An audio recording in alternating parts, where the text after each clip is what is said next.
सुप्रभात बच्चों। प्यारे बच्चों, आज हम लोग पुस्तक स्पर्श भाग 1 के पाठ रहीम के दोहे का अध्ययन करेंगे। चलिए हम चलते हैं अपने पाठ की तरफ। रहीम के दोहे, जैसा कि आप लोगों को पता है, पाठ का शीर्षक ही है रहीम के दोहे। तो सबसे पहले हम रहीम दास जी के बारे में जान लेते हैं।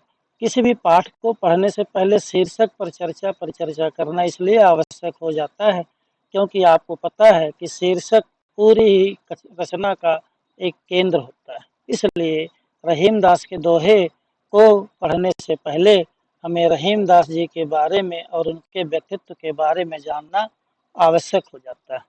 प्यारे बच्चों, रहीम दास जी के बारे में आप सामान्य जानकारी तो रखते ही हैं। रहीम दास का वास्तविक नाम अब्दुल रहीम था। इनके पिता बैरम खान थे। पिताजी इनके बैरम खान की अकस्मात मृत्यु के कारण इनका पालन पोषण अकबर के दरबार में हुआ। आगे चल करके इनकी प्रखर बुद्धि और प्रखर मेधा के कारण अकबर सम्राट बहुत प्रसन्न हुए और इन्होंने इनको खान ए खाना के उपाधि से नवाजा। जैसे आज हमारे भारतवर्ष में पद्मश्री, पद्म विभूषण, भारत रत्न दिए जाते हैं, ठीक उसी प्रकार से हर शासन काल में उनका अपना एक पदवी, एक उपाधि सम्मानित व्यक्ति के लिए दिया जाता था। अंग्रेजों के समय में आपने भी देखा होगा, सर की उपाधि देते थे, राजा की उपाधियां वो देते थे। ठीक उसी प्रकार से अब्दुल रहीम को अकबर ने खान ए खाना की उपाधि दी, इसीलिए इन्हें अब्दुल रहीम खान ए खाना कहा जाता है। इनकी अनेक रचनाएं हैं, जैसे बरवे नायिका भेद, अष्टयाम, नगर शोभा।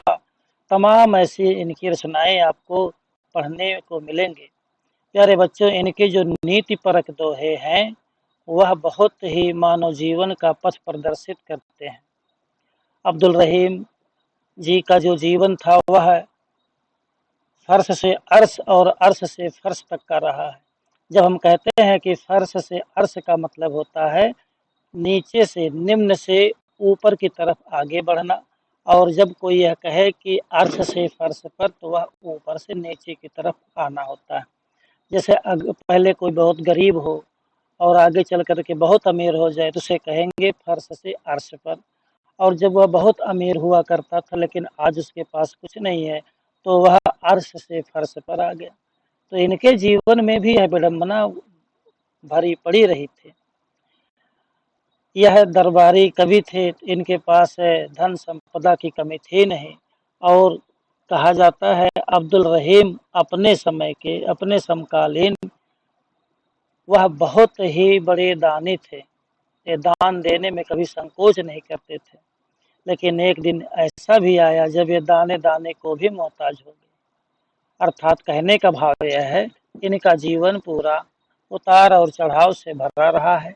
इसलिए इनके जो नीति परक दोहे हैं वह कहीं ना कहीं मानव जीवन में हमारा पथ प्रदर्शित करते हैं। इस प्रकार से हमने रहीम के दोहे पाठ से संबंधित रहीम दास के बारे में सामान्य जानकारी प्राप्त की। अब हम आगे चलते हैं। छंद। प्यारे बच्चों, इस पाठ को पढ़ने से पहले एक दो बातों पर या महत्वपूर्ण बिंदुओं पर हमें चर्चा कर लेनी चाहिए। इनके पूरे पाठ में छंद और अलंकार की भरमार है। आप 9वीं की कक्षा में है तो सामान्य जानकारी छंद और अलंकार से संबंधित जानकारी आप रखते हैं, क्योंकि 7वीं, 6वीं, 8वीं में आप लोगों ने विभिन्न माध्यम से छंदों के बारे में सामान्य जानकारी आपको पता है। आपने 7वीं में कबीर की साखी पढ़ा, रहीम के दोहे, सात कबीर की साखी 8वीं में आपने पढ़ा, 7वीं में रहीम के दोहे आपने पढ़ा, जिनकी रचना शैली छंद की तरह है। ठीक उसी तरह रहीम के दोहे जो हम आज पढ़ने जा रहे हैं, इसमें भी छंद है, अनेक प्रकार के छंद हैं। इसलिए आपको सर्वप्रथम छंदों के बारे में जानना बहुत ही आवश्यक हो जाता है। छंद क्या है? तो छंद, प्यारे बच्चों, कविता लिखने की ऐसी शैली है जिसमें सुर, लय, ताल आदि के नियमों का पालन किया जाता है, उसे हम छंद कहते हैं।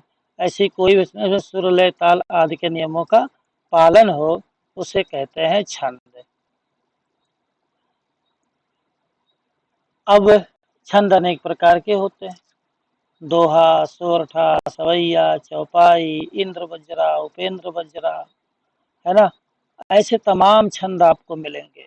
अभी हम गिनाना चाहें ऐसे तो तमाम छंदों के नाम आपको बता सकते हैं, लेकिन आपको सिर्फ इतना जानना है कि छंद एक प्रकार की ऐसी रचना होती है जिसको लिखते समय कवि के मन में उस कविता के प्रति सुर, लय, ताल आदि का पालन करना होता है। ठीक है। अब जो पाठ हम पढ़ने जा रहे हैं वह पूरी दोहा छंद में लिखी हुई है। उसके लिखने का जो ढंग है वह दोहा छंद में है। तो प्रश्न अब यह उठता है कि दोहा छंद क्या है। तो दोहा छंद प्यारे बच्चों जो है, इस छंद में 4 चरण होते हैं। चरण का अर्थ होता है बच्चों पाद या एक सोपान। दोहा छंद में 4 चरण होते हैं। पहले और तीसरे चरण में 13-13 मात्राएं होती हैं, जबकि दूसरे और चौथे चरण में 11-11 मात्राएं होती हैं। इस प्रकार से हमने देखा कि छंद कविता लिखने का एक ढंग है और दोहा उसी लिखने के ढंग का एक प्रकार है, जिसके पहले और तीसरे चरण में 13-13 मात्राएं तथा दूसरे और चौथे चरण में 11-11 मात्राएं होती हैं। जैसे अब क्योंकि जो छंद है वह गेय है, गेय मतलब गाने योग्य है, तो जब जिसमें सुर, लय, ताल आदि होगा तो वो गाया जा सकता है। जैसे अब रहीम दास का अंतिम पद है वाला, रहीमन पानी राखिए बिन पानी सब सून। अब यहाँ पर आप जब देखेंगे जब हम हल्का विराम लिया हमने, रहीमन पानी राखिए, यह तो हो गया एक चरण। बिन पानी सब सून, ये हो गया हमारा दूसरा चरण जो हम लोग यहाँ पर विराम लगाते हैं। पानी गए न उबरे, तीसरा चरण। मोती मानस चून, ये हमारा हो गया चौथा चरण। मात्राओं की गणना करते समय आपको यह ध्यान देना है, जो मात्रा का गणना हम करते हैं, मात्रा केवल आपको पता है स्वरों की मात्राएं होती हैं, व्यंजन की मात्रा होती नहीं है। तो जहाँ पर दीर्घ स्वर निकले वहाँ पर हमारा 2 मात्रा, जहाँ पर एक स्वर निकले, ह्रस्व निकले वहाँ पर 1 मात्रा। जैसे मेरी भव बाधा हरौ राधा नागर सो, मेरी में देखिए में दीर्घ है, रई पर दीर्घ है, 2-2 मात्राएं हैं। भा व में सिंगल सिंगल ह्रस्व ह्रस्व है। बाधा डबल है, दोनों दीर्घ हैं, 2-2 मात्राएं हैं। इस प्रकार से जो हम बोलने की अवधि हमारी है उसे कहा जाता है मात्रा। ठीक है। आशा है आप लोग छंद के बारे में सामान्य रूप से परिचित हो गए होंगे। यहाँ पर हम सामान्य रूप से केवल परिचय ही प्राप्त करेंगे, जिससे आप अगली क्लास में अगली कक्षा में जब जाएंगे तो बाकी वहाँ पर आपको विधिवत छंद लय छंद के बारे में आपको पढ़ाया जाएगा। वह हो सकता है आपके पाठ्यक्रम में होगा।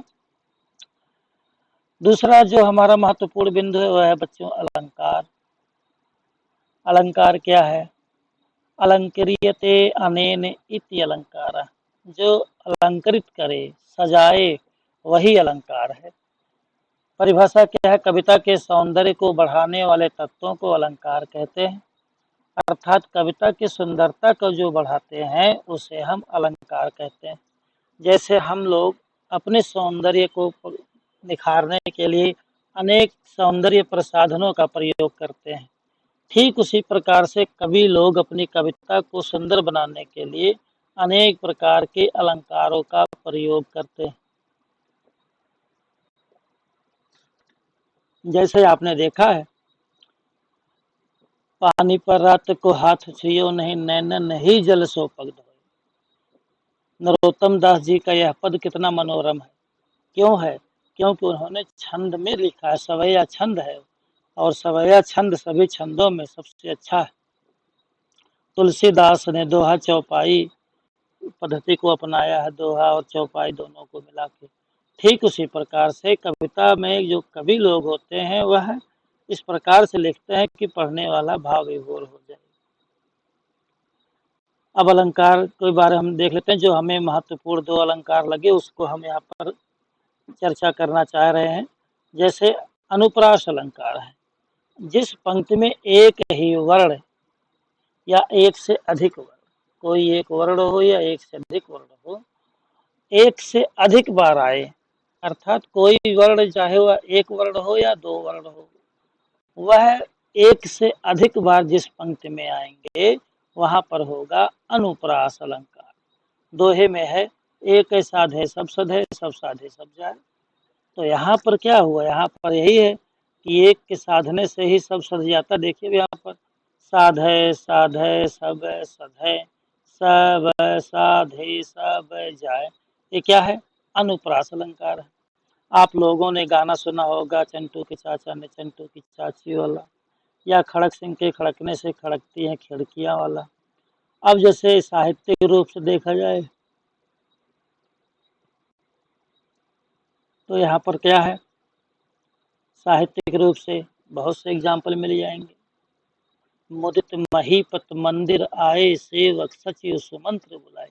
यहाँ पर मामा वर्ण की बार बार आवृत्ति हो रही, बार बार आ रहा है, इसलिए यहाँ पर अनुप्रास अलंकार है।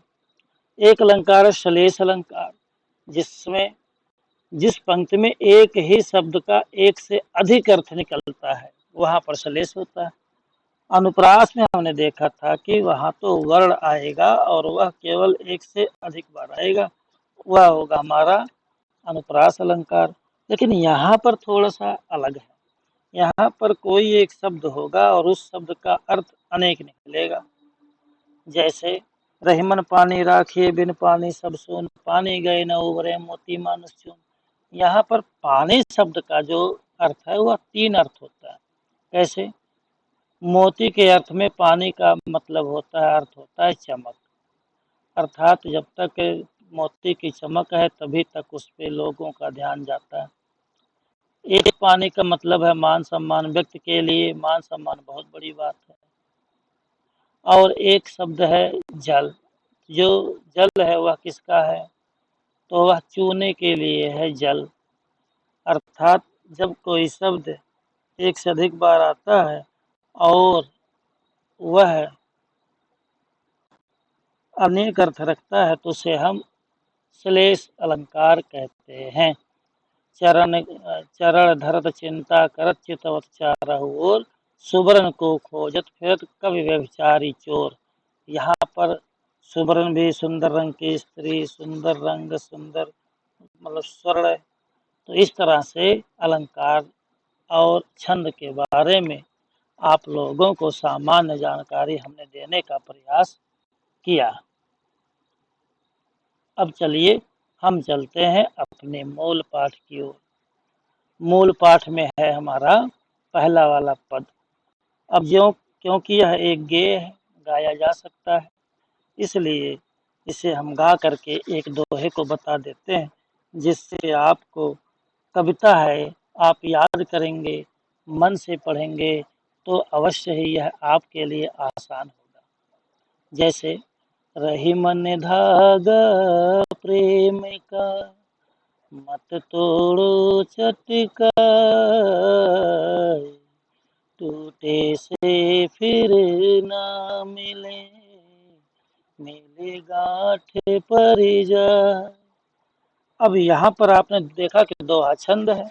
पहला वाला जो पद कहाँ से कहाँ तक था, रही मन धागा प्रेम का, यहाँ तक था पहला पद। दूसरा पद मत छोड़ो चटका है, और तीसरा जो पद था टूटे से फिर ना मिले, और चौथा वाला हमारा था मिले गांठ पर ही है। इस पद में रहीमदास जी क्या कहते हैं कि प्रेम का बंधन किसी धागे के समान होता है।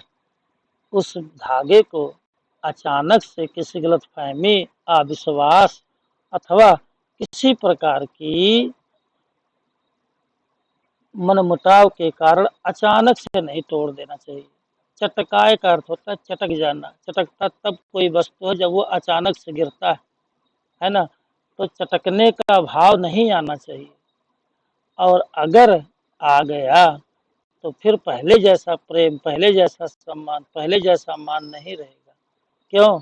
क्योंकि कहीं ना कहीं दोनों लोगों के बीच में अविश्वास का एक धागा जुड़ गया है। इसलिए रहीम दास जी कहते हैं कि हमारे अपने दैनिक जीवन में प्रेम रूपी धागे को कभी भी अचानक से तोड़ नहीं देना चाहिए। अर्थात किसी के साथ बिना समझ विचार किए हुए अपने संबंध को खत्म नहीं कर देना चाहिए। आगे वो कहते हैं, रहीमन निज मन की बिथा मन ही राखो गोय, सुन अठलई हैं लोग सब बांट न लय हैं कोई। रहीमन निज मन की बिथा मन ही राखो गोय। रहीमन मतलब रहीम दास, निज मतलब खुद के, मन की बिथा मतलब मन की पीड़ा, मन ही राखो गोय, खुद ही रखिए अपने मन की पीड़ा, अपने मन में ही रखिए। सुन अठलई हैं लोग सब, लोग सुन करके ठलाएंगे, आपको हंसी का पात्र बनाएंगे। इसलिए वो कहते हैं कि सुन अठलई हैं लोग सब बांट न लई है कोई। अर्थात कहने का मतलब क्या हुआ कि लोग आपके दुख पर, आपकी पीड़ा पर केवल और केवल हंसेंगे। इसलिए रहीमदास जी कहते हैं, अपने मन की पीड़ा को, अपने दर्द को, अपने कष्ट को अपने तक ही सीमित रखना चाहिए, किसी अन्य से नहीं कहना चाहिए।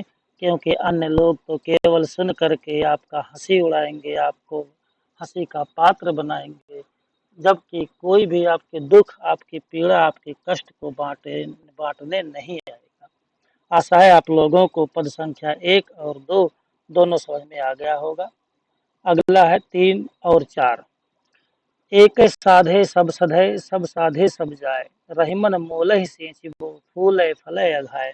अनुप्रास अलंकार की कितनी छटा है, कितना अच्छा यहाँ पर कवि ने प्रयोग किया है अनुप्रास का। देखिए कितना सुंदर है। एक साधे सब सधे, सब साधे सब जाय, रहीमन मोलहि सींचिबो, फूले फले अघाय। रहीमदास जी कहते हैं, एक मतलब एक के साधे मतलब साधने से सब सध है, धीरे धीरे सब कुछ सध जाता है। अर्थात एक ही लक्ष्य रखने से हर लक्ष्य पूर्ण हो जाता है। सब साधे सब जाए, और अगर आपने इकट्ठे ही सभी लक्ष्यों को साध दिया तो सब लक्ष्य अधूरे हो जाएंगे। कैसे? जैसे रहीमन मूल ही सींचिबो, रहीमदास जी कहते हैं जैसे वृक्ष की शाखाओं को सींचने से केवल उसकी जड़ों पर ही नहीं प्रभावित होता है, बल्कि पूरी शाखा क्या हो जाती, फूले फले अघाए, पूरे वृक्ष फूल और फलों से संपूरित हो जाता है, पूर्ण रूप से फल जाता है। इसलिए वो कहते हैं कि हमें अपने दैनिक जीवन में, अपने मानव जीवन में एक समय पर एक लक्ष्य पर ही काम करना चाहिए, और धीरे धीरे एक एक लक्ष्य करते हुए हमारे सारे लक्ष्य पूर्ण हो जाएंगे।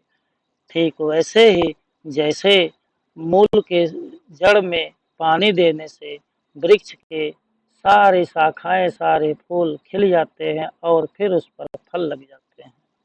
यहाँ पर प्यारे बच्चों दृष्टांत और उदाहरण अलंकार भी है। दृष्टांत और उदाहरण कैसे हैं?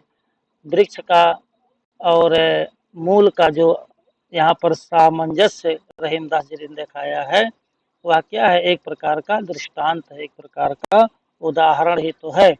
इसलिए इस पंक्ति में अनुप्रास और दृष्टांत अलंकार दोनों हैं। अगला है चौथा वाला पद, चित्रकूट में रम रहे रहीमन अवध नरेश, जा पर विपदा पड़त है सो आवत यह देश।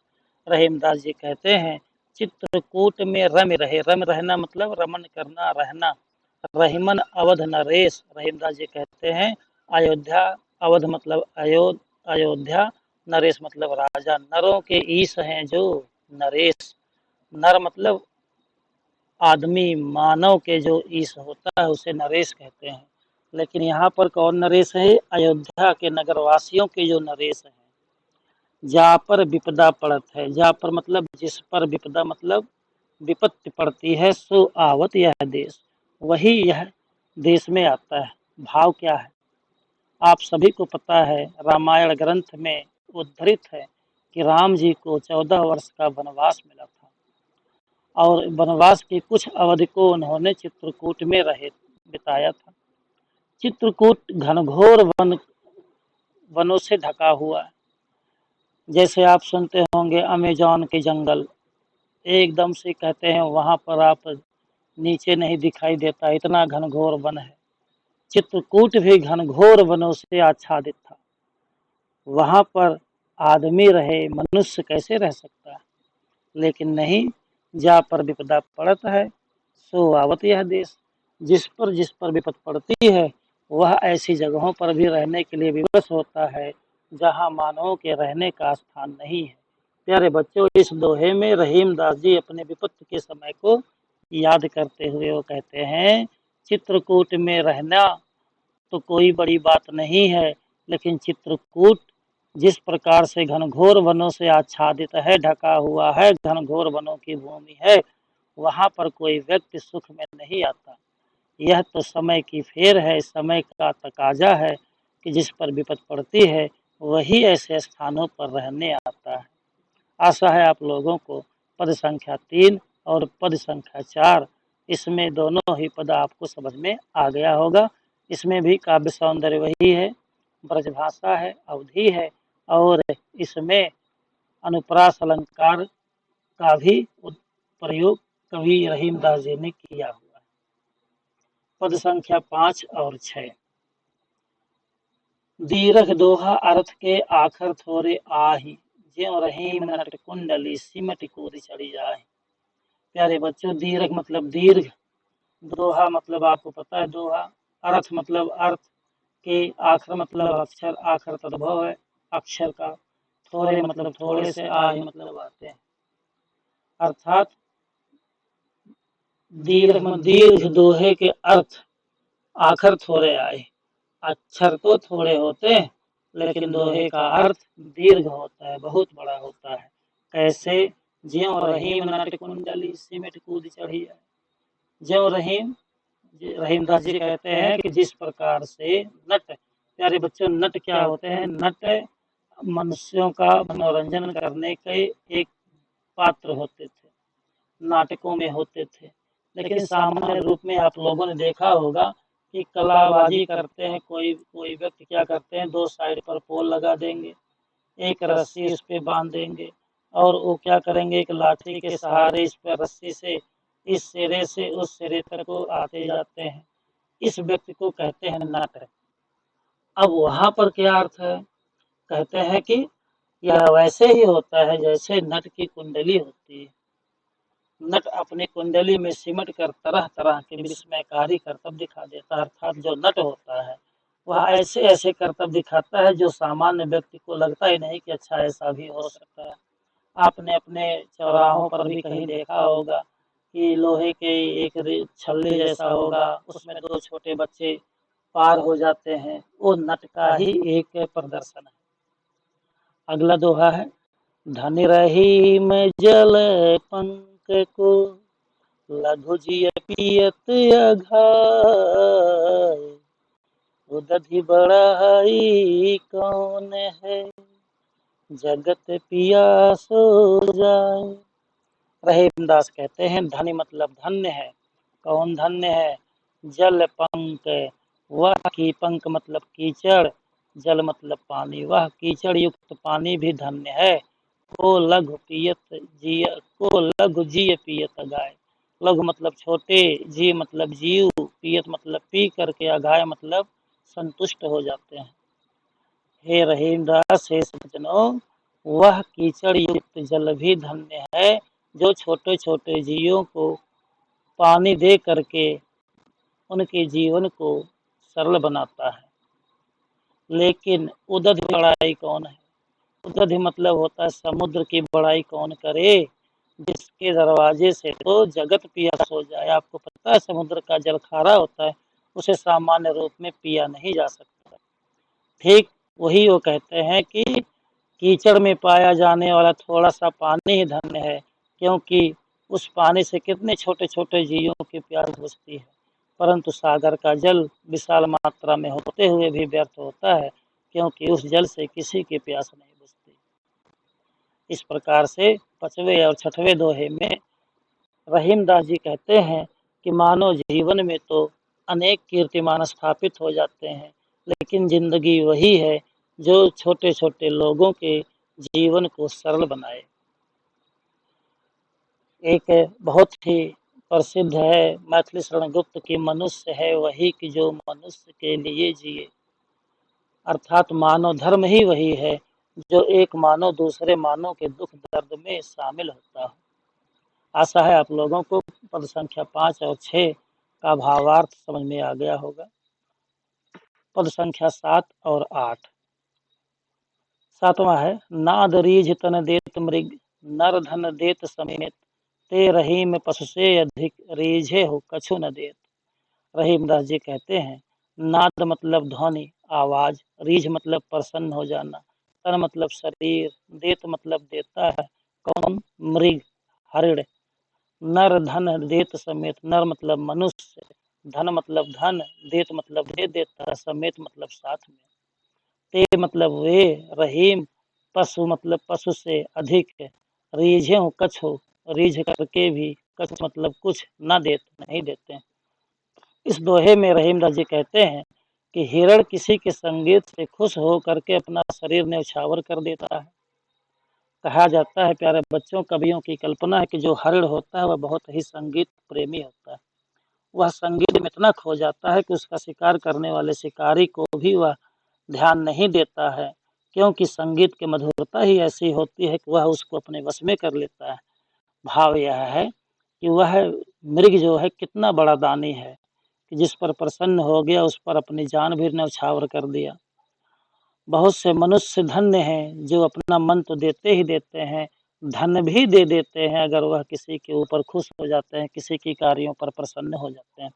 परंतु रहीमदास जी कहते हैं, अरे वह मनुष्य तो पशुओं से भी अधिक नीच है, निकृष्ट है, घृणित है, जो क्या, रीझो कछ न देत, जो रीझ करके भी कुछ नहीं देता है, वह तो पशुओं से भी गया गुजरा है, पशुओं से भी वह निकृष्ट है, नीच है।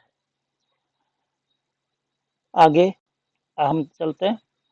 बिगड़ी बात बने नहीं, लाख करो किन कोय, रहीमन फाटे दूध को, मथै न माखन होय।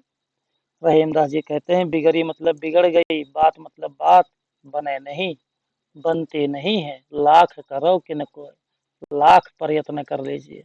कैसे, रहीमन फाटे दूध को, जिस प्रकार से फटे हुए दूध को मथने पर, मथे मतलब मथने पर माखन ना माखन होए, माखन नहीं होता, ठीक उसी प्रकार से वो कहते हैं कि अगर बात एक बार बिगड़ जाए, बिगड़ी बात बने नहीं, लाख करो किन को।